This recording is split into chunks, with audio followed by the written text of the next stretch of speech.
Hey everyone, welcome to Study with Aman. This is Amandeep Kaur. Today we are going to cover part second, which is the final and last part of our Art and Culture Current Affairs series from December 2019 to March 2020. So अगर आज का ये lecture complete होने के बाद हमारा art and culture का current affair जो हम कवर कर रहे थे वो हम मई 2019 से 20 मार्च 2020 तक का हमारा कंप्लीट हो जाएगा। उसके बाद अप्रैल से मैंने जो वीकली करंट अफेयर्स सीरीज शुरू किए थे उसका जो है एक वीक का अपलोड कर दिया था मैंने काफी दिन पहले। तो उसके बाद जो है अभी अप्रैल सेकेंड वीक का भी आपको मिल जाएगा। तो अभी अप्रैल से जो है वो वीकली कवर करवा रही हूँ। इससे पहले का जितना भी है वो इस तरह से मैंने जो कवर करवाया है, जैसे ये वाले हमारे सीरीज है इस तरह से कवर करवाया है। सो अभी जो है हमारे थोड़े और सब्जेक्ट के जो दिसंबर 2019 से मार्च 2020 तक के सीरीज है वो कंप्लीट कराने बाकी है, लेकिन जल्दी ही आपको उनके वीडियोस भी मिल जाएंगे। सो अगर आपको पीडीएफ चाहिए लेक्चर्स के तो आप मेरा टेलीग्राम चैनल ज्वाइन कर सकते हो। वहां उसका जो लिंक है वो आपको डिस्क्रिप्शन बॉक्स में मिल जाएगा। और अगर आपके प्रिपरेशन रिलेटेड कुछ और डाउट्स हैं और आप मुझसे पर्सनली पूछना चाहते हैं तो आप मुझसे इंस्टाग्राम पे कनेक्ट हो सकते हैं। सो आज के लिए जो हमारा लेक्चर है, सबसे पहले आज हम पर्सनालिटीज को कवर करेंगे। आर्ट एंड कल्चर में पर्सनालिटीज को कवर करेंगे। सबसे पहले पर्सनालिटी, हम सिर्फ उन्हीं पर्सनालिटीज को कवर कर रहे हैं जो कहीं ना कहीं न्यूज में किसी ना किसी रीजन से थे। सो ये मैटर नहीं करता कि किस रीजन से वो न्यूज में थे, मैटर क्या करता है कि आपको उनके बारे में पता होना चाहिए। वैसे तो ये पर्सनालिटीज आपने जब आर्ट एंड कल्चर हिस्ट्री वगैरह पढ़ा होगा तब आपने सब कवर किया होगा, लेकिन फिर भी क्योंकि ये करंट अफेयर्स में चल रहे थे तो आपको इनके ऊपर ज्यादा फोकस देना है। सो सबसे पहली पर्सनालिटी है बहलोल लोधी। बहलोल लोधी न्यूज में, इनके बारे में न्यूज में काफी कुछ चल रहा था। सो इनके बारे में जो नॉर्मल, वैसे तो इनके बारे में है बहुत कुछ, लेकिन फिर भी जो थोड़ी बहुत मेन चीजें हैं वो देख लेते हैं। Bahlol became the first ruler of Lodhi dynasty in 1451। He conquered Jaunpur, Dholpur, Kalpi. The Sarkis of the Jaunpur were the lords of the east and their downfall was the Lodhi's biggest gain। तो इनके बारे में ये सब कुछ है बहलोल लोधी। उसके बाद एक न्यूज में पर्सनालिटी थी वो है निकोलाओ मानुसी। तो ये क्या, he was an Italian writer. तो वो एक इटालियन राइटर और एक ट्रेवलर थे। उन्होंने क्या किया था कि मेमोयर लिखा था अबाउट इंडियन सब कॉन्टिनेंट ड्यूरिंग मुगल एरा। तो मुगल एरा के टाइम पे वो थे। उनका जो है एक फेमस वर्क है वो है स्टोरिया डो मोगोर, जो कि एक अकाउंट है मुगल हिस्ट्री के बारे में, मुगल लाइफ। क्योंकि वो जो है निकोलाओ जो मानुसी थे वो मुगल एरा के टाइम पे थे। तो वैसे तो वो इटालियन थे लेकिन ट्रेवलर थे, तो वो ट्रेवल करके इधर आए इंडियन सब कॉन्टिनेंट में। तो मुगल जो लाइफ थी उसके बारे में उन्होंने काफी कुछ लिखा था। उसके बाद Manucci had first hand knowledge of the Mughal court and the book is considered to be the most detailed account of the Mughal court। तो कौन सी बुक की बात कर रहे हैं, ये वाली बुक की बात कर रहे हैं। उसके बाद it is an important account of time of the latter reign of the Shah Jahan and of the reign of Aurangzeb. तो क्या कह रहे हैं कि ये एक इम्पॉर्टेंट अकाउंट है जो उसके बाद भी जो शाहजहां और औरंगजेब का जो है जो इनका रूल जो था शुरू हुआ उसके बारे में भी वहां उनकी बुक से पता चलता है। सो उसके बाद हमारी थर्ड पर्सनालिटी है अशफाक उल्लाह खान। तो अशफाक उल्लाह खान इसलिए न्यूज में थे क्योंकि यूपी की जो कैबिनेट है उसने अप्रूव किया है कि प्रपोजल में उन्होंने क्या कहा है 234 करोड़ जो है एक साइड पे रखे जाएंगे। एक जूलॉजिकल गार्डन बनाया जाएगा गोरखपुर में जिसको नाम दिया जाएगा after the freedom fighter and revolutionary शहीद अशफाक उल्लाह खान। तो ये एक रेवोल्यूशनरी थे जिनके नाम के ऊपर यूपी में गोरखपुर में एक जूलॉजिकल गार्डन बनाया जा रहा है। तो इनके बारे में अगर देखें तो ये क्या थे, ये इन्होंने क्या किया था, जो अशफाक उल्लाह खान थे इन्होंने राम प्रसाद बिस्मिल के साथ मिलके काकोरी कॉन्स्पिरेसी में दोनों इन्वॉल्व थे और इन दोनों को सेंटेंस टू डेथ जो है हुआ था for the Kakori conspiracy of 1925। तो ही वॉज बोर्न ऑन, इनके बारे में अगर हम थोड़ा देखें क्योंकि ये न्यूज में थे, he was born on October 22 1900 in Shahjahanpur UP. तो वो यूपी के बारे में ऐसे इनका कोई बर्थ डेट नहीं पूछेगा, लेकिन आपको बोलते हैं ना वो मोटे तौर पे आपको फिर भी पता होना चाहिए क्योंकि ये रेवोल्यूशनरी थे। तो वैसे भी हम पता कर सकते हैं कि इनका टाइम पीरियड जो है कहाँ तक का होगा। तो यहाँ पे यूपी में इनका जन्म हुआ था।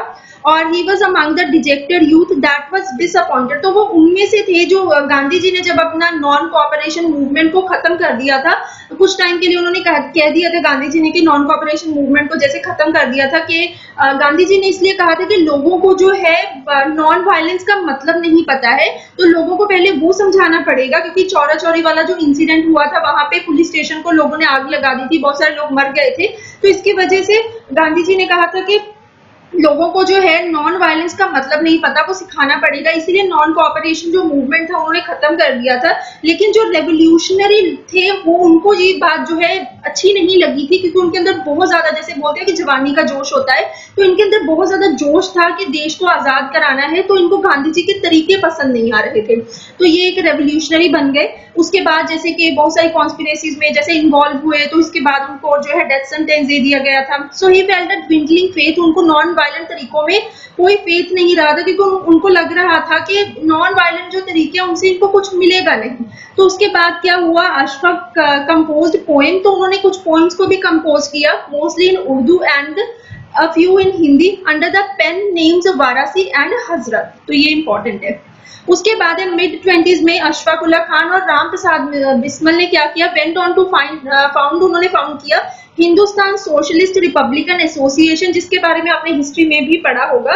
उसके बाद जो है जो हिंदुस्तान सोशलिस्ट रिपब्लिकन एसोसिएशन थी, उन्होंने पब्लिश किया एक manifesto titled revolutionary in 1925 which stated that, उन्होंने जो मैनिफेस्टो दिया था वहां पे लिखा था कि immediate object of the revolutionary party in the domain of politics is to establish a federal republic of United States of India by an organized and armed revolution।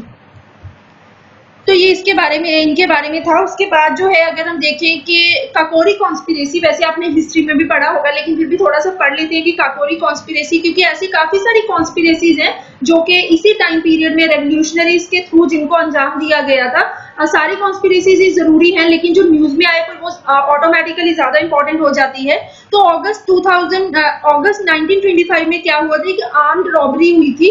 Kakori express एक ट्रेन थी जो कि बहुत ज्यादा पैसे को एकदम से, जैसे कि एक जगह से दूसरी जगह उसके थ्रू ट्रांसफर किया जा रहा था, लेकिन ये जो रेवोल्यूशनरीज थे इन्होंने उस ट्रेन को लूटा, पैसे को लूटा। सो रॉबरी जो है was carried out to fund the activities, क्योंकि इनको पैसा चाहिए था अपनी एक्टिविटीज, जो Hindustan socialist and republican army की जो एक्टिविटीज थी उसको फंड करने के लिए चाहिए था। जिसमें काकोरी कॉन्स्पिरेसी में जिसमें राम प्रसाद बिस्मल थे, अशफाक उल्लाह खान थे and over 10 other revolutionary stopped, तो और इनके साथ 10 और रेवोल्यूशनरी भी इनके साथ इन्वॉल्व थे। तो उन्होंने क्या किया, ट्रेन को रोका, कैश को लूटा, फिर भाग गए। फिर ट्रायल शुरू हुआ तो इनको जो है डेथ सेंटेंस दे दिया गया था। उसके बाद नेक्स्ट है दारा शिकोह। तो दारा शिकोह के बारे में जो है न्यूज में ये चल रहा था, एक जो हमारी सेंट्रल मिनिस्ट्री है, मिनिस्ट्री ऑफ कल्चर, उन्होंने रिसेंटली एक 7 मेंबर पैनल सेटअप किया है। पैनल है आर्कियोलॉजिकल सर्वे ऑफ इंडिया का, to locate the grave of, कि जो मुगल प्रिंस थे ना, तो दारा शिकोह कौन थे, ये एक मुगल प्रिंस थे। इनकी जो ग्रेव थी, कबर, उसको लोकेट करने के लिए एक टीम को, एक 7 मेंबर पैनल को बिठाया गया है, जिसको माना जाता था कि हुमायूं की टॉम जो हुमायूं की टॉम कॉम्प्लेक्स है वहीं पे इनको कहीं दबाया गया था दिल्ली में। सो इसके बाद जो है इनके बारे में अगर देखें तो ये दारा शिकोह थे कौन, दारा शिकोह जो थे सबसे बड़ा एल्डेस्ट सन थे किसके, मुगल एम्परर शाहजहां के, who in 1642 formally confirmed Dara Shikoh as his heir। तो जो शाहजहां थे उनके सबसे बड़े बेटे दारा शिकोह, उनको शाहजहां ने अपना फॉर्मली जो था अपना हेयर जो था अपना डिक्लेयर कर दिया था, कंफर्म कर दिया था कि वो उनके वारिस होंगे। उनको जो है एक टाइटल भी दिया था शहजादा बुलंद इकबाल। लेकिन फिर क्या हुआ कि जो इनके और ब्रदर्स थे उनके बीच में वॉर ऑफ सक्सेशन शुरू हो गई।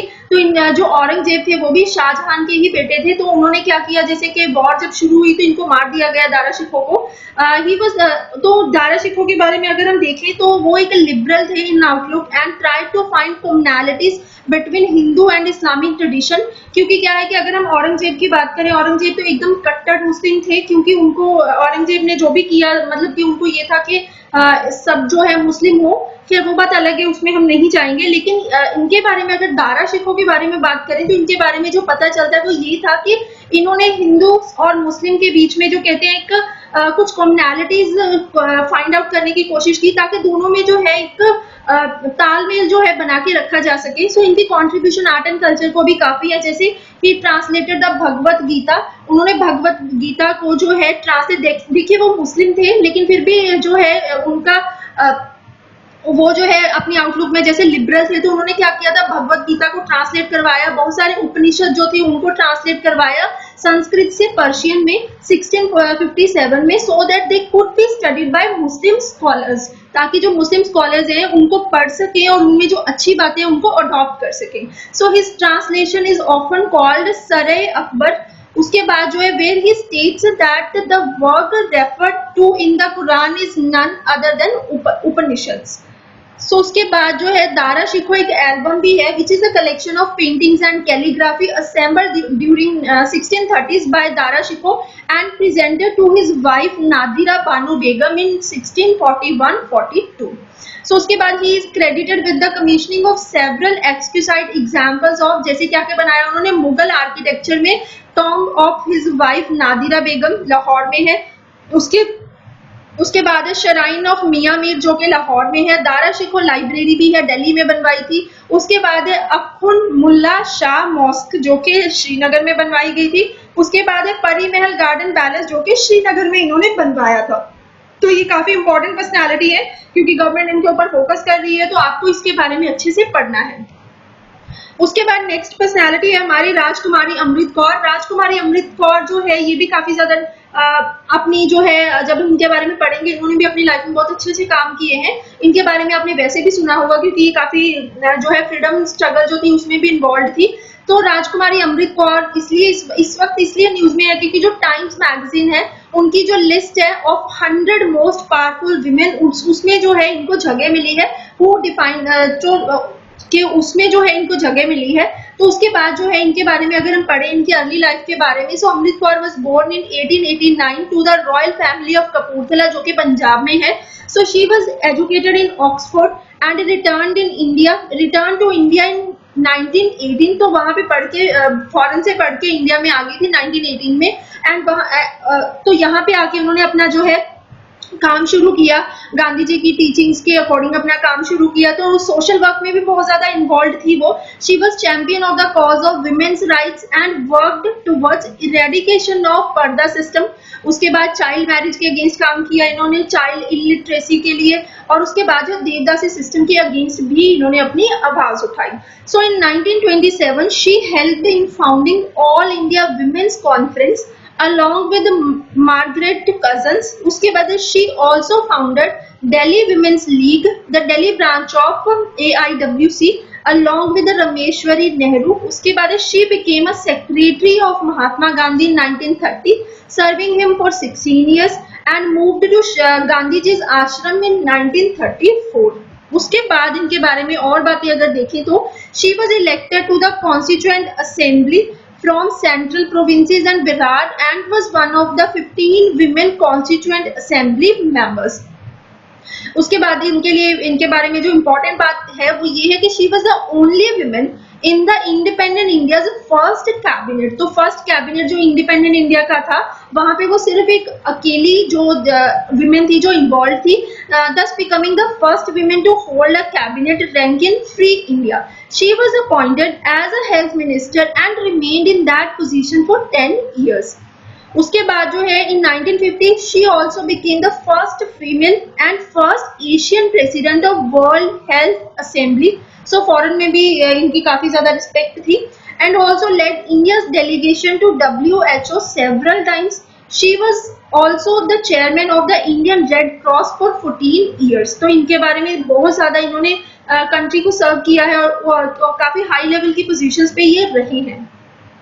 उसके बाद नेक्स्ट है नेहरू लियाकत पैक्ट एग्रीमेंट। तो वैसे तो आपने ये हिस्ट्री में पढ़ा होगा लेकिन ये न्यूज में था इसलिए हम कवर कर रहे हैं। सो नेहरू लियाकत पैक्ट जो था also known as Delhi pact. तो ये पता होना चाहिए आपको जो कुछ कुछ बातें, जैसे इसको जो है दिल्ली पैक्ट भी कहते थे, तो ये एक बायलैटरल एग्रीमेंट था जो कि साइन हुआ था इंडिया और पाकिस्तान के बीच में। जब क्या हुआ था, जो माइनॉरिटीज थे, जैसे कि देश हमारा डिवाइड हो गया था, तो माइनॉरिटीज जो थे वो जैसे कि इंडिया में रह गए थे मुस्लिम से, उनको शिफ्ट किया जा रहा था पाकिस्तान में, पाकिस्तान से हिंदूज को इंडिया में लाया जा रहा था। तो उसी से रिलेटेड ये फैक्ट था कि किस तरह से उन दोनों जो है माइनॉरिटीज, दोनों कंट्रीज के माइनॉरिटीज को किस तरह से ट्रीटमेंट दिया जाए। The need for such a pact was felt by minorities in both countries following partition, क्योंकि जब पार्टीशन हुई थी तो इसकी काफी ज्यादा जरूरत थी, which was accompanied by a massive communal rioting, क्योंकि कम्युनल राइटिंग बहुत ज्यादा हो रही थी। अगर आपने मूवीज वगैरह में देखा होगा, बहुत सारी मूवीज में ये दिखाया भी गया है कि जब देश जो है आजाद हुआ था तो दोनों कम्युनिटीज को जब शिफ्ट किया जा रहा था, पाकिस्तान से मुस्लिम्स को जो है इंडिया में, पाकिस्तान से हिंदूज को इंडिया में लाया जा रहा था, हिंदूज से मुस्लिम्स को पाकिस्तान भेजा जा रहा था। तो जो वो ट्रेन में जाते थे एक दूसरे को देख के जैसे पत्थर मारना, लड़ाई झगड़ा सब शुरू कर देते थे। तो कम्युनल राइटिंग बहुत ज्यादा हो गई थी, इसीलिए ये पैक्ट था कि दोनों जो है कंट्रीज के कम्युनिटीज है उनको जो है अच्छा ट्रीटमेंट दिया जाए। In 1950, as per some estimates, over 1 million Hindus and Muslims migrated from and to East Pakistan, जो कि present day बांग्लादेश है, amid communal tension and riots such as 1950 East Pakistan riots and Noakhali riots। तो ये है इसके बारे में पूरा। उसके बाद है गलीपोली कैंपेन। गलीपोली कैंपेन भी न्यूज में था। ये जो है एसोसिएटेड है टर्की के साथ, जो फर्स्ट वर्ल्ड वॉर का इवेंट, जब फर्स्ट वर्ल्ड वॉर हुई थी उसी से ये रिलेटेड है। एक बैटल हुई थी, battle of Canakkale, also known as, उसी को कहा जा रहा है गलीपोली कैंपेन, और उसको जो है एक और नाम दिया गया है दार्दानेल्स कैंपेन। तो ये कंसीडर किया गया था to be one of the bloodiest of the world war 1। So during which क्या हुआ था कि ऑटोमन एम्पायर जो है उसको खत्म कर दिया गया था, leading to slaughter of tens of thousands of soldiers on both sides. तो ये गलीपोली कैंपेन जो कि फर्स्ट वर्ल्ड वॉर से रिलेटेड है। उसके बाद है पाइकर रिबेलियन। तो ये भी आपने हिस्ट्री में पढ़ा होगा, वैसे तो बहुत सारे जो है जो इवेंट्स हुए हैं आपने न्यूज में, आपने हिस्ट्री में पढ़े ही होंगे, लेकिन फिर भी क्योंकि न्यूज में है तो हमने कवर करने हैं। सो पाइकर रिबेलियन जो है ये क्यों न्यूज में आया, क्योंकि ये जो हमारे प्रेसिडेंट ऑफ इंडिया है इन्होंने फाउंडेशन स्टोन रखा है पाइका मेमोरियल का इन Odisha Khurda district to mark 200 years of Paika rebellion. तो पाइकर रिबेलियन के 2 ईयर्स जो है, सॉरी 200 ईयर्स जो है वो कंप्लीट हो चुके हैं, जिसकी वजह से प्रेसिडेंट ऑफ इंडिया ने एक फाउंडेशन स्टोन रखा है for Paika memorial in Odisha Khurda district. तो इसीलिए ये न्यूज में है और पाइका रिबेलियन इसीलिए इंपॉर्टेंट है, इसमें से क्वेश्चन बन सकता है। सो अगर पाइका रिबेलियन की बात करें तो ये है क्या था, ये एक टाइप का आर्म्ड रिबेलियन था that took place in Odisha. ये पता होना चाहिए हुआ कहाँ था, Odisha against the British East India Company. So Paikas क्या थे, पाइकास जो थे ट्रेडिशनल लैंडेड मिलिशिया थे of Gajapati rulers of Orissa. तो जो उड़ीसा के उस टाइम के गजपति रूलर थे उसको ये सर्व करते थे। पाइकास जो थे ट्रेडिशनल उनके लैंडेड मिलिशिया थे।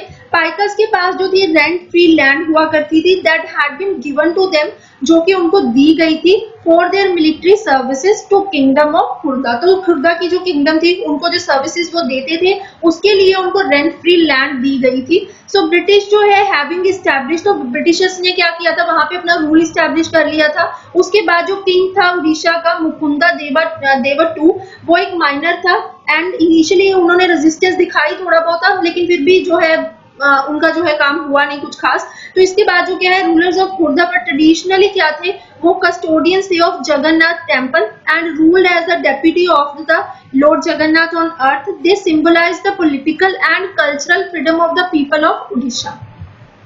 उसके बाद क्या हुआ, कुछ साल के बाद पाइकास जो थे, जो पाइकास है जिनके बारे में हम पढ़ रहे हैं, उन्होंने क्या किया अंडर बख्शी जगबंधु। तो जो पाइकास है उन्होंने बख्शी जगबंधु के अंडर, जो कि एक हेरिडिटरी चीफ थे मिलिशिया आर्मी के ऑफ गजपति किंग, उन्होंने क्या किया एक रिबेलियन शुरू किया टेकिंग सपोर्ट ऑफ ट्राइबल्स थे और बाकी सेक्शन ऑफ सोसाइटी का सपोर्ट लेते हुए इन्होंने एक रिबेलियन शुरू किया। उन्होंने ब्रिटिश के जितने भी सिंबल्स ऑफ पार्ट थे हर जगह उन्होंने अटैक किया, जैसे कि पुलिस स्टेशन पे हो गया, एडमिनिस्ट्रेटिव ऑफिस के ऊपर हो गया, तो हर जगह जो है इन्होंने अटैक किए। तो उसके बाद जो है इनको सपोर्ट किया जमींदार ने, विलेज हेड्स ने एंड ऑर्डिनरी पीसेंट्स ने। तो उसके बाद जो है कॉजेस क्या थे पाइका रिबेलियन के, contemporary political condition of Khurdas, तो जो है उस टाइम पे जो है जो खुर्दा से एक टाइम पे तो उनकी बहुत ज्यादा अच्छी इमेज थी, लेकिन जब ब्रिटिशर्स ने वहां पे रूल किया उड़ीसा में तो इनकी इमेज कुछ खास रही नहीं थी, इनका काम भी कुछ खास रहा नहीं था, जिसकी वजह से क्या हुआ था, जैसे कि hanging of Jai Rajguru, the deposition of the Raja Mukunda Deva two and the reorganisation of administration in Khurda by British and raised the people of Khurdas. तो इस तरह से खुर्दास जो थे, इनके काफी ज्यादा वैसे अलग अलग रीजंस थे, लेकिन मेन रीजन यही था कि खुर्दास जो थे एक टाइम पे उनको काफी ज्यादा रिस्पेक्ट मिली हुई थी, गजपति रूलर को वो सर्व करते थे, लेकिन फिर एडमिनिस्ट्रेशन पूरा ब्रिटिशर्स ने अपने हाथ में ले लिया, जिसकी वजह से उनकी कोई बोलते हैं ना कि औकात नहीं रह गई थी कुछ, जबकि वो अच्छा काम कर रहे थे, लेकिन फिर वो रूलर ही चेंज हो गया तो ब्रिटिशर्स ने अपना रूल किया, तो इस वजह से क्या था कि उनकी कंडीशन काफी खराब हो गई थी, जिसकी वजह से वो उन्होंने ब्रिटिशर्स के अगेंस्ट रेबिलियन शुरू किया। उसके बाद पाइका रेबिलियन को फर्स्ट वॉर ऑफ इंडिपेंडेंस भी कहा जाता है। क्यों कहा जाता है? It was directly against the colonial masters and due to large scale participation of all section of society, it is sometimes referred as the first war of independence.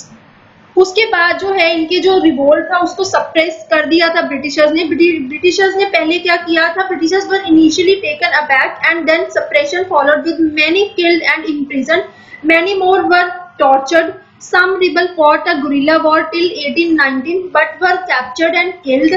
Bakshi Jagabandhu was finally arrested, तो उनको finally 1825 में arrest कर लिया गया था and वो captivity जहां पे उनको रखा गया था वहीं पे 4 साल बाद उनकी डेथ हो गई थी। सो उसके बाद जो है सप्रेशन के बाद क्या हुआ कि जो पाइकर्स थे इनका जो रेबिलियन था उसको तो सप्रेस कर दिया गया था, खत्म कर दिया था ब्रिटिशर्स ने। तो उसके बाद क्या हुआ, Paikas were forced to leave the profession, क्योंकि उनका जो मिलिशिया का वो जो मिलिशिया मैन का जो प्रोफेशन था उनको वो छोड़ना पड़ा, क्योंकि राजा ही नहीं थे तब तो। एंड टू अडॉप्ट, तो उन्होंने कल्टीवेशन अडॉप्ट की और वर्क किया, काम किया एज टू अर्न लाइवलीहुड, की अपना भी जमीन जो थोड़ा बहुत कल्टीवेशन उन्होंने अपनी शुरू की। सो उसके बाद जो है price of salt was reduced, तो इसके बाद क्या हुआ, उनकी एक ये भी मांग थी कि ब्रिटिशर्स ने प्राइस जो सॉल्ट का बहुत ज्यादा कर दिया था, तो सेपरेशन के बाद वो अपने कल्टीवेशन में इन्वॉल्व हो गए और जो सॉल्ट का प्राइस था वो काफी कम कर दिया गया था and more salt was made available for smooth purchase of the people.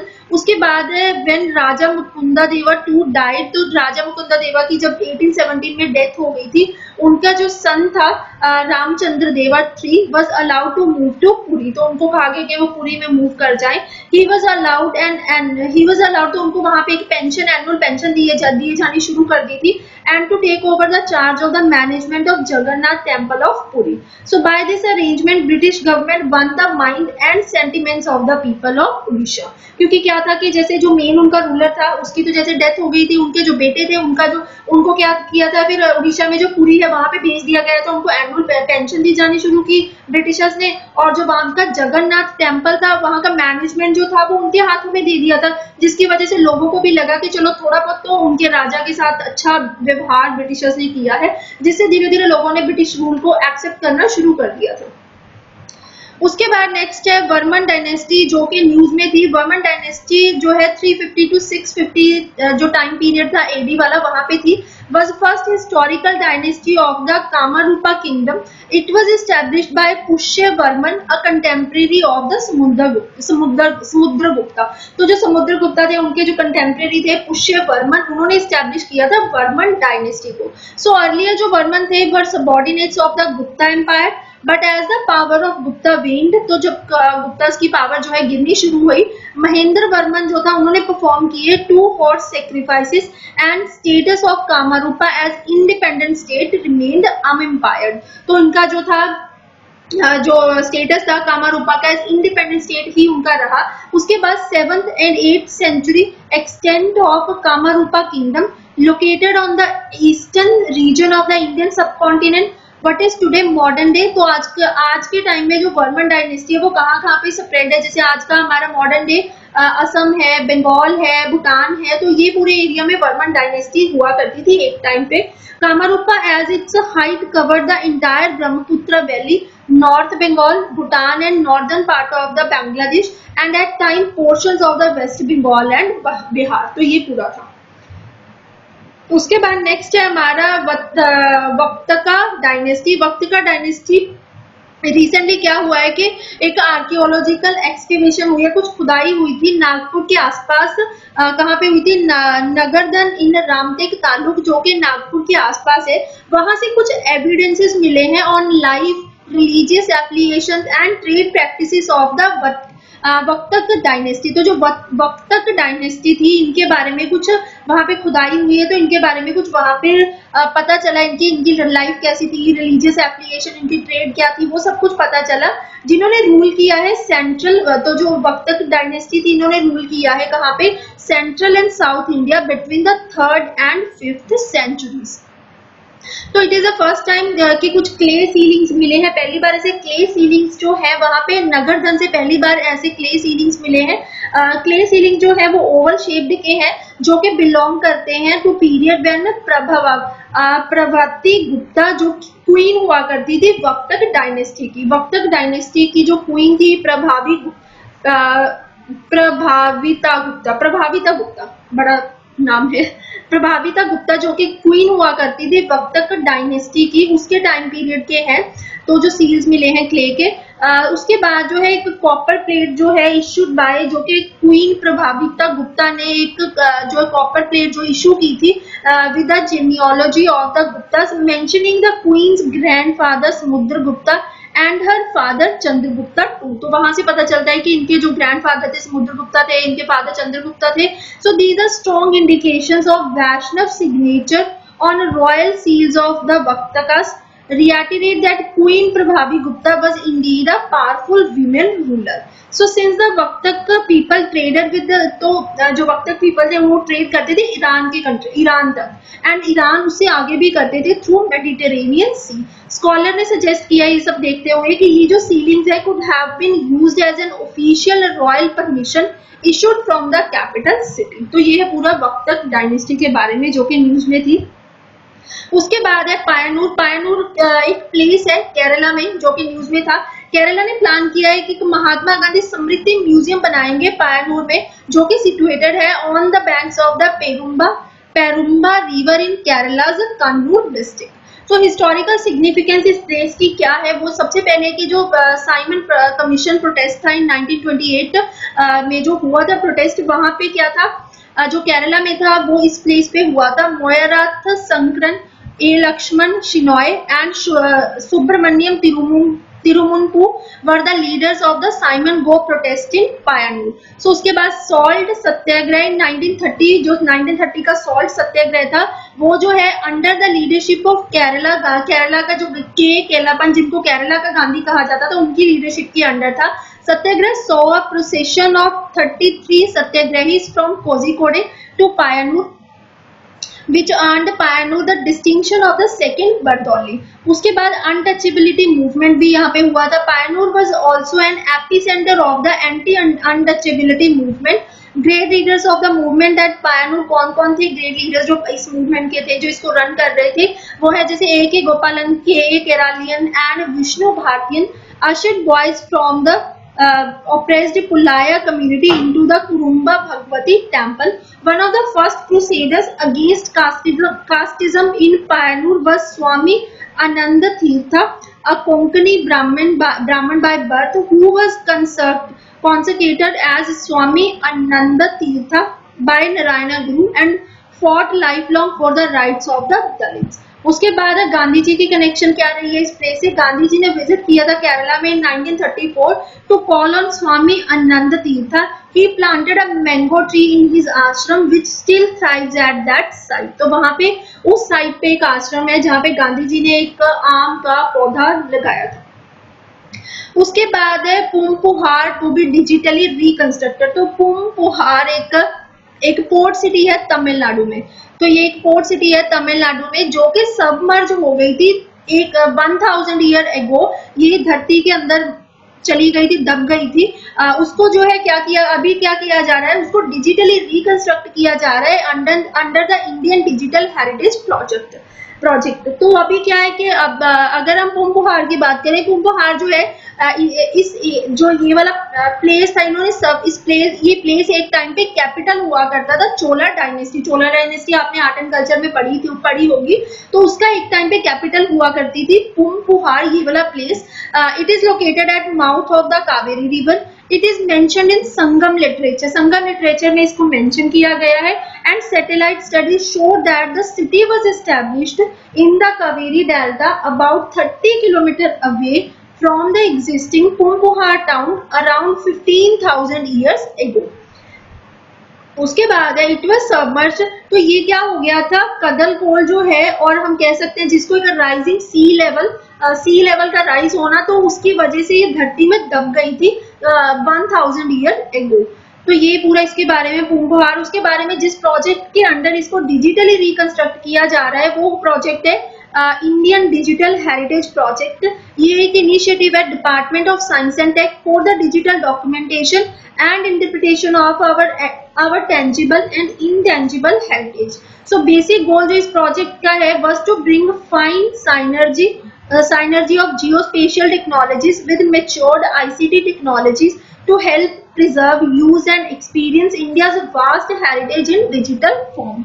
उसके बाद it also aimed to provide analytic tools for the art historian, the architect or any scientist in conducting scholarly studies of the Indian heritage. तो इस project के under ये जो पूरा project है Indian digital heritage project, इसके under जो first project था वो था डिजिटल हम्पी के, जो हम्पी रीजन था उसको डिजिटली रिकंस्ट्रक्ट करना है। अभी इसी के अंडर पूम्पुहार को भी डिजिटली रिकंस्ट्रक्ट किया जाएगा। उसके बाद जो नेक्स्ट है हमारा रिपब्लिक डे परेड जो हुई थी 2020 की, इसके बारे में वैसे तो आपने देखा भी होगा, लेकिन जो है इम्पोर्टेंट होता है क्योंकि इसमें कुछ कल्चरल थीम्स होते हैं जो अलग अलग स्टेट जो है खुद को रिप्रेजेंट करते हैं वहां पे, तो इम्पोर्टेंट होता है काफी, कहीं ना कहीं से कोई क्वेश्चन बन जाता है। तो रिपब्लिक डे जो हमने परेड जो है इंडिया ने सेलिब्रेट की, अभी 71st रिपब्लिक डे था वो ऑन 26 जनवरी 2020। और उसके बाद जो है यहाँ पे ये इंपॉर्टेंट होता है कि वहां पे चीफ गेस्ट हम किसको बुला रहे हैं। इस बार हमने ब्राजीलियन प्रेसिडेंट जैर बोल्सोनारो को जो है यहाँ पे as a chief guest India में बुलाया था। So 22 tablets comprising of 16 states, union territories and 6 ministries departments were presented at the parade. तो इस परेड में जो है 22 टैब्लेट्स जो है 16 स्टेट और 6 मिनिस्ट्री से अलग अलग जो है इनको यहाँ पे प्रेजेंट किया गया। Prime minister paid homage at national war memorial and first trial service formation took part in the celebrations this year. तो कौन कौन से कल्चरल थीम रहे परेड में, सबसे पहला है कल्चर फोक डांस। तो ये जितने भी है ना आपको पता होने चाहिए इनके बारे में थोड़ा थोड़ा, क्योंकि कोई ना कोई क्वेश्चन बन जाता है। सो कल्चर जो है कक्सर फोक डांस है, तो ये क्या, it is performed by Abujhmaria tribe in Bastar region of the Chhattisgarh to invoke the blessings of the deity and to enjoy a rich harvest. It allows the dancers to choose their life partners from the same dance troupe. तो ये है पूरा कक्सर folk dance जो कि छत्तीसगढ़ के Bastar reason का है। उसके बाद है ग्रामिया कलाई फोक आर्ट, ये किसका है, ये तमिलनाडु का है। Tamil Nadu tableau showcased this folk art and the statue of the INR, the guardian folk deity. उसके बाद है बाथुकम्मा फेस्टिवल, ये काफी न्यूज में रहता है। ये एक तेलंगाना में सेलिब्रेट किए जाने वाला फ्लोरल फेस्टिवल है। बाथुकम्मा इज ब्यूटीफुल, बाथुकम्मा जो है एक ब्यूटीफुल फ्लावर है, flower stack of different seasonal flowers arranged in 7 concentric layers in the shape of a temple gopuram. So उसके बाद है गॉडेस गौरी जो है यहाँ पे इनको वर्शिप किया जाता है in the form of Bathukamma. उसके बाद है भोटल नृत्य। भोटल नृत्य क्या है, it comes from the Barpeta region of the Assam. तो असम में ये भोटल नृत्य जो परफॉर्म किया जाता है, it was developed by Sattriya artist Narahari Burha Bhakat. Dancers equipped with cymbals perform on fast beats known as Jiya Nom. उसके बाद है tribal museum of Bhopal. Bhopal का ट्राइबल म्यूजियम जो है वहां पे शोकेस किया गया। तो वहां पे क्या था, Madhya Pradesh Tableau was based on the tribal museum of Bhopal showcasing Gond, Baiga, Korku, Rajwar, Saharan, Bhil, Bharia tribes। तो इन ट्राइब्स को वहां पे शोकेस किया गया, ट्राइब को नहीं किया गया, बेसिकली यहाँ पे जो म्यूजियम है उसको शोकेस किया गया। तो वो ये सारे ट्राइब्स हैं। उसके बाद जो है लॉर्ड लिंगराजा रुकुना रथ यात्रा, ये किसकी है? Lord Lingaraja is worshipped as both Lord Shiva and Lord Vishnu at Lingaraja temple in Bhubaneswar Orissa. उसके बाद है ब्रह्मोत्सवम। ब्रह्मोत्सवम क्या है? ये एक फेस्टिवल है जिसको सेलिब्रेट किया जाता है इन तिरुमाला तिरुपति टेम्पल। तो तिरुमाला तिरुपति टेम्पल सबको पता होगा कि आंध्र प्रदेश में है। Andhra Pradesh also showcase classical. तो इसके अलावा भी ब्रह्मोत्सवम के अलावा भी उन्होंने शोकेस किया classical Kuchipudi dance, Kondapalli handicraft and Kalamkari paintings using natural colours. इनमें से क्वेश्चन अभी तक पूछे जा चुके हैं, जैसे कि यूपीएससी ने काफी साल पहले कुचिपुड़ी पे भी क्वेश्चन पूछा था। यहाँ पे जो कलमकड़ी है इसके ऊपर भी क्वेश्चन पूछा जा चुका है। उसके बाद जो है अनुभव मंटपा जो क्या है? It is a centre for experiences founded by the Basaveshwara, showcasing the first socio religious centre of the 12th century, Kalyan, Karnataka. So living root bridge पे भी कुछ साल पहले यूपीएससी ने क्वेश्चन पूछा था कि लिविंग रूट ब्रिज जो है वो इंडिया के किस जो है स्टेट में मिलते हैं। सो लिविंग रूट जो ब्रिजेस है ये मेघालय में मिलते हैं। आपको अगर अभी तक आपने इसको देखा नहीं है तो आप कई बार इसको अगर थोड़ा टाइम हो 5-10 मिनट का तो यूट्यूब पे सर्च करना लिविंग रूट ब्रिजेस करके, आपको बहुत अच्छे से मिलेंगे। यहाँ पे क्या है कि जो पेड़ पौधे होते हैं ना, बड़े बड़े ट्रीज होते हैं, उनकी जो रूट्स होती है उनसे ब्रिज बनाए हुए हैं। और वहां पे एक डबल डेकर ब्रिज भी है, जैसे कि नीचे ब्रिज है लिविंग रूट, उसके ऊपर से एक अलग से ब्रिज है। तो देखना कई बार अच्छा लगेगा आपको देख के, अगर आपने अभी तक नहीं देखा है। So Meghalaya is famous for double decker living root bridge shaped from roots of the rubber trees. It is unique natural phenomena shaped by human ingenuity. उसके बाद एक शोकेस जो किया गया 550th anniversary of Guru Nanak Dev, Punjab tableau depicted principles of the Kirat Karo, Naam Japo, Vand Chhako, which form the cornerstone of the Sikhism.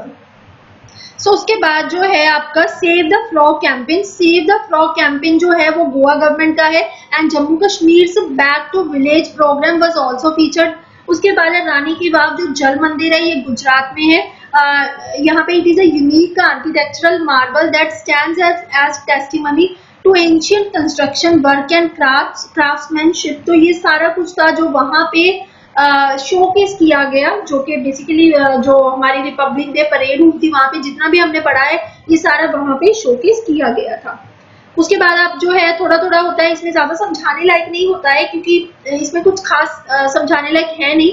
तो इसलिए आपको जब पीडीएफ मिलेगा ना, आप जैसे कि मुझे सुन रहे हो, उसके बाद आपको पीडीएफ मिलेगा तो पीडीएफ से आप अच्छे से रिवाइज कर लेना। उसके बाद कला कुंभ है। कला कुंभ जो है मिनिस्ट्री ऑफ टेक्सटाइल जो है हमारी, ये पता होना चाहिए। जैसे कोई भी ऐसे इवेंट होता है ना, कौन सी मिनिस्ट्री ऑर्गेनाइज करा रही है वो पता होना चाहिए। तो मिनिस्ट्री ऑफ टेक्सटाइल ने अनाउंस किया है कि वो ऑर्गेनाइज करेगी कला कुंभ को। Kala Kumbh handicraft thematic exhibition in various parts of the country through the office of development commissioner handicrafts. तो ये बेसिकली टू प्रमोट, किसके लिए है? To promote the geographical indication, crafts and heritage of the India. So exhibitions are planned in various major cities like Bangalore, Mumbai, Kolkata, Chennai. उसके बाद है world heritage list for the year 2020। जो हमारी world heritage list है, जो UNESCO organisation है, वो हर साल वर्ल्ड हेरिटेज लिस्ट देती है जिसमें कंट्रीज के, बहुत सारे कंट्रीज के अलग अलग जो है कल्चरल साइट्स, अलग अलग टाइप के टेंजिबल इंटेंजिबल कल्चरल कुछ साइट्स होती है जिनको नेचुरल साइट्स, कल्चरल साइट्स, जिनको जो है इस लिस्ट में शामिल कर लिया जाता है। तो हर साल जो है हर कंट्री अपने अपने प्रपोजल्स उनको भेजती है। तो इस बार गवर्नमेंट ऑफ इंडिया ने 2 प्रपोजल्स भेजे हैं 2 साइट्स को इंक्लूड करने के लिए। देखना है कि इंक्लूड किया जाएगा कि नहीं।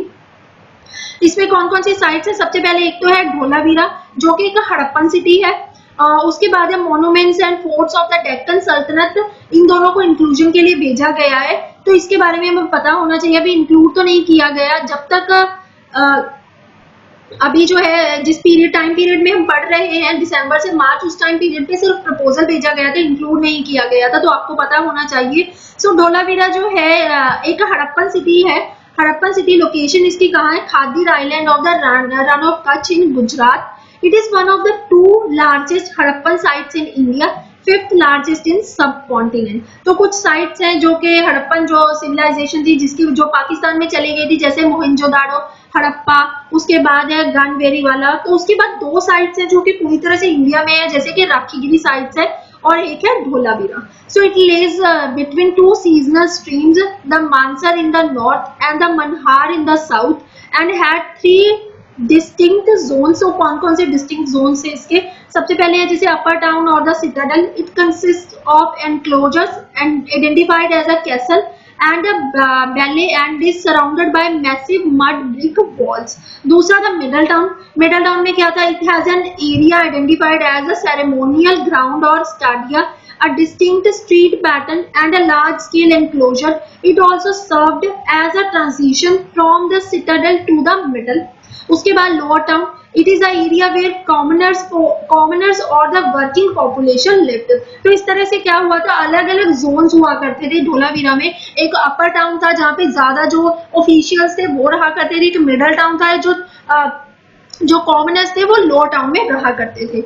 उसके बाद जो है मॉन्यूमेंट, दूसरा जो प्रपोजल भेजा गया है monuments and forts of Deccan sultanate. यहाँ पे इसमें अंदर क्या क्या आएगा? It includes Indo Islamic monuments at 4 sites in Gulbarga, Bidar, Bijapur, Hyderabad. तो ये चारों साइट्स इसके अंदर आ जाएंगे। तो ब्रह्मणी मॉन्यूमेंट एट गुलबर्ग कर्नाटका है, these monuments were built in 14th century. तो ये कोई एक नहीं है, इसके अंदर काफी ज्यादा अलग अलग मॉन्यूमेंट्स हैं जो कि 14th सेंचुरी में बनाए गए थे। उसके बाद है Bahmani and Barid Shahi monument at Bidar Karnataka, these were built from late 15th to early 16th centuries and comprise of Bidar Fort, Madrasa Mahmud Gawan, Bahmani tombs at Ashtur and Barid Shahi tombs. उसके बाद जो है तीसरा जो है बीजापुर है और जो कि कर्नाटका में है, और हैदराबाद। उसके बाद जो है अभी प्रपोजल्स भेजे गए हैं, किसको इंक्लूड किया जाएगा नहीं किया जाएगा अलग बात है। इंडिया की अभी तक 38 ऐसे वर्ल्ड हेरिटेज साइट्स हैं जो कि उस वर्ल्ड हेरिटेज लिस्ट में इंक्लूडेड है, जिसमें 30 तो हमारे कल्चरल प्रॉपर्टीज है और 7 हमारी नेचुरल प्रॉपर्टीज है और एक मिक्स्ड साइट है। उसके बाद जो न्यूज में था वो था अदीचा नालूर है क्या? ये एक आर्कियोलॉजिकल साइट है जो कि कहाँ पे है? थूथुकुडी डिस्ट्रिक्ट इन तमिलनाडु में है। तो अदीचानालूर जो है एक आर्कियोलॉजिकल साइट है जो कि तमिलनाडु में है, तमिलनाडु इंडिया में है। That has been the site of number of a very important archaeological finds. जो कोरकाई था कैपिटल थी अर्ली पांड्या किंगडम, जो कि आपने हिस्ट्री में पढ़ा होगा, उनकी जो कैपिटल थी वो इसी अदीचानालूर के आसपास 15 किलोमीटर से दूर थी। तो न्यूज क्या है जिसकी वजह से हम इसे पढ़ रहे हैं? रिसेंटली फाइनेंस मिनिस्टर ने क्या किया है? फाइनेंस मिनिस्टर ने अनाउंस किया है एक ऑन साइट म्यूजियम बनेगा eight अदीचानालूर to highlight the archaeological findings belonging to a civilized society that lived close to the Tamira-Barani waterway between 1905 BC to 696 BC। उसके बाद हमारा हो गया कंप्लीट। तो हमारा आर्ट एंड कल्चर का करंट अफेयर्स हमने मई 2019 से मार्च 2020 तक के हमने कवर कर लिए हैं। आपने पूरे कवर करने हैं, प्रीलिम्स एग्जाम में आपके यहीं से क्वेश्चन बनने वाले हैं। कहने का मतलब है कि art and culture her subject को आपने कवर करना है। करंट अफेयर्स हमने सब कवर कर लिए हैं जितना हमसे पॉसिबल था, जितने भी करंट अफेयर्स इस पीरियड में थे सारे के सारे कवर करवाए गए हैं। अगर आप इसको फॉलो करते हो, डेफिनेटली अगर आप मुझे इस वक्त सुन रहे हो, इट मींस आपने पूरी वीडियो देखी और आप मुझे ट्रस्ट करते हो। तो यहाँ पे मैंने सारा कुछ कवर करवाया है, आपको कोई और सोर्स रेफर करने की इसके लिए जरूरत नहीं है। आप यहाँ से पढ़ सकते हो, वीडियो सुन के आप PDF डाउनलोड करिए और उसके बाद वहां से आप रिवाइज करिए और अच्छे से पढ़ते रहिए without wasting any time. So next lecture में मिलते हैं। Till then bye bye, take care.